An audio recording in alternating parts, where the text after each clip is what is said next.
एक घने जंगल में एक शेर रहता था। वह जंगल का राजा था और सभी जानवर उससे डरते थे। शेर बहुत शक्तिशाली था, लेकिन साथ ही बहुत लालची भी था। वह हमेशा और अधिक चाहता था।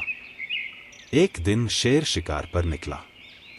उसे एक हिरण मिला और उसने उसे पकड़कर खा लिया। लेकिन शेर का पेट भरने का नाम नहीं ले रहा था। वह और अधिक शिकार करना चाहता था। उसने एक खरगोश, एक बकरी और एक भेड़ को भी पकड़कर खा लिया, लेकिन इतना खाकर भी शेर का पेट नहीं भरा।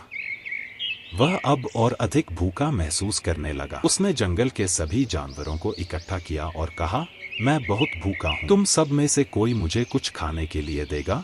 नहीं तो मैं तुम सबको मारकर खा जाऊंगा। आया जो एक दूर के द्वीप पर उगता था। यह फल इतना स्वादिष्ट था कि इसे खाने वाला हमेशा के लिए भूखा नहीं रहता। लोमड़ी, मुझे वह फल चाहिए, शेर ने कहा। आइए वनराज, मैं आपको लिए छुट्टी हूँ, लोमड़ी बोली। शेर के मन में इस फल को पाने का लालच जाग गया और वह लोमड़ी के साथ द्वीप की ओर निकल पड़ता है। लोमड़ी शेर को एक नदी के किनारे ले गई और बोली, वनराज, उस फल का पेड़ नदी के बीच में एक छोटे से द्वीप। सभी जानवर डर गए।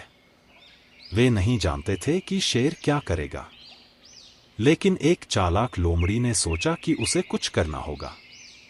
उसने शेर से कहा, महाराज, जंगल में अब कोई शिकार नहीं बचा है, लेकिन मैं आपको एक रास्ता बता सकता हूँ जिससे आप हमेशा के लिए भरपेट खा सकें। शेर ने लोमड़ी से पूछा, कौन सा रास्ता? लोमड़ी ने शेर को एक रहस्यमय फल के बारे में बताया। आपको नदी में कूदना होगा।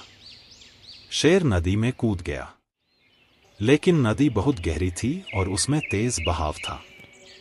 शेर तेज धारा के कारण तैर नहीं पाया और नदी में बह गया। सीख: लालच हमें बर्बाद कर सकता है। हमें हमेशा संतुष्ट रहना चाहिए।